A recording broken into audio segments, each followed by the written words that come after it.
The WA Liberals will seek to enter a formal coalition with the WA Nationals after the party was decimated at the recent state election. David Honey has been elected the leader of the Liberals in WA. He's one of only two surviving Liberal MPs in the state's lower house. He joins me live in the studio. David Honey, appreciate your time. Thanks for coming in. Yeah, good morning, Ashley, and good morning to your listeners. Do you want this job as leader of the Liberals after such a bloodbath? You've got to... Look, I do want the job. This is not the circumstance I think anyone would want to have to come into the leadership, but there's a huge body of work to be done, and I'm up for that.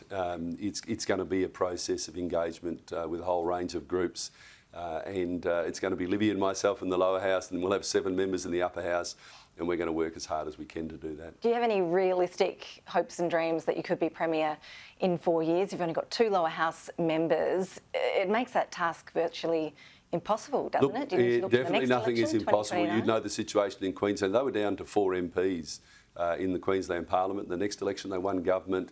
We've got a government, we've got an arrogant Premier. Mark McGowan's no Campbell Newman though, is he? Yeah, but he's an arrogant Premier. I mean, imagine the Premier when he's got 53 members in the House taking on the Treasury position himself. Shows no confidence in his senior ministers in doing that.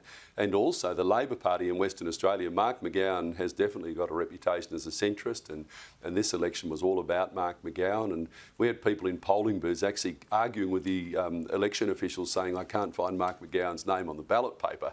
I mean, that's how much their campaign was based around it. They've got over 40 of their members. I think 43 of their members are from the left, and some of those are from the sort of hard left, if you like, and they're going to have very high expectations that their political agenda is going to get through. That's in contrast to McGowan. McGowan's over here and the most of his party's over here. Let's just look at what you're doing, though. You're about to go from this interview into a meeting with the Nationals leader, Mayor Davies. What is your expectation when it comes to what sort of agreement you might be able to reach about entering a formal coalition with the Nationals? Historically, as we know, there's no love lost between the Liberals and the Nats in WA. There's lots of love, Ashley, between us and the Nationals. And look, I've been in Parliament for 3 years. I've worked really closely with the Nationals. Great respect for Mayor Davies. She's a great person. She's a great parliamentarian and really passionate about the people of Western Australia. So I respect her. I get on really well with the other members in the National Party. Look, whatever happens, the overarching framework for us is going to be one of cooperation. Now, if that's in a formal coalition, then we'll go through a process to determine how that occurs. Otherwise, we'll have some close arrangement where we're cooperating. We have to, you've got 17 ministries that you have to cover, and there are obviously more portfolios than that. All of the committee work has to be covered, and of course we've got to do the work on the ground in terms of getting out and engaging with our membership, with the business community, with not-for-profit agencies and others to build that relationship with them. Mayor Davies has more lower house members than you do. Are you happy for her to be the WA opposition leader, or do you think that you deserve that there's title actually as the traditionally major party? Yes, there's a convention around this, and the convention is that the party with the non-government party with the largest number of members. Yeah, look, that's the convention. I'm very happy. As I said, I've got great respect for Mia. I think she'll do a great job. You spearheaded the controversial energy policy that your party took to the last election. Is that something you're going to dump now? It was hugely controversial. This was the state target of zero net emissions by 2030, cutting down coal-fired power stations by 2025. Does that have to go? So we didn't have any target for zero net emissions across the state by 2030. You had state government target emissions by 2030. We said for state government target emissions. Look, all of our policies are, now you go into a period of the next Parliament. All of our policies are up for discussion. Interesting fact, I love numbers.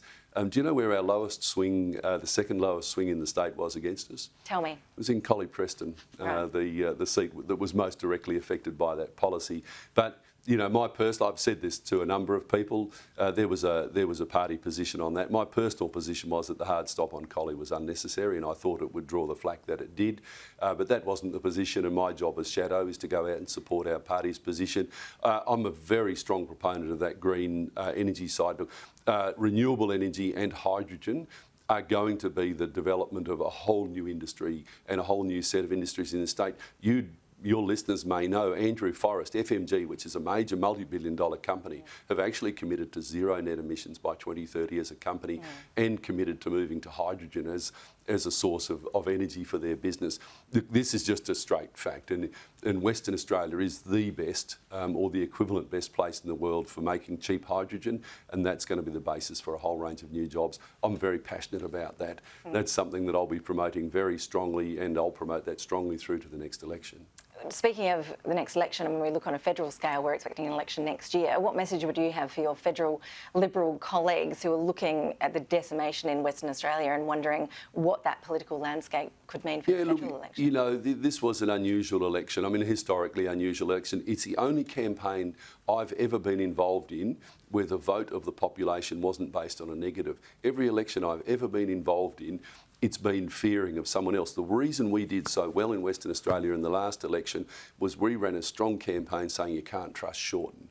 And that resonated with the people. That's every election there's been on either side. There's been a scare campaign. I mean, there was a very negative campaign at the state level against Colin Barnett, if you recall, in the election in 2017. Are we looking at a bloodbath on a federal scale as well? Look, I don't think so, because this state election was based exclusively on the personality of Mark McGowan. I challenge you or any of your listeners to remember one policy of the Labor Party, other than Mark McGowan's done a great job and he's got a great family. So I don't think this is a message for our federal colleagues. Look, there are clearly some issues in Canberra at the moment. They've got to get their house in order on that.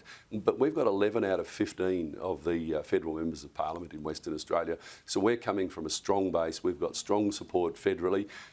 You know, that's something that we'll be building, you know, we'll be leveraging coming into this campaign. No election is easy. This campaign's going to be tough. We'll do everything we can to help our federal colleagues. How disappointing was it, though? Because you're talking about helping your federal colleagues, but you didn't really get any help from your federal colleagues before the state election. Well, Scott Morrison was nowhere to be seen. We got fantastic, you know, Senator Dean Smith, he travelled from one end of the state to the other. You know, that was his decision and that was his priority. Not helpful though, right? But we had fantastic support from our federal members. Celia Hammond, who's the member for Curtin, gave me fabulous support, really great member of Parliament. They may not be the Prime Minister, but I was grateful for their help. Okay. We are seeing a lot of debate today in Canberra about quotas as the WA Liberal leader. Is that something you're open to? Do you think that we need to see change from the start, from that pre-selection process? You know, Ashley, it's a really interesting time. We don't have any formal position on that, and that isn't an issue that's been raised. You've been in politics a lot of time. At the state level. Have thought about it. Yeah, I have. I would never say never on that at all.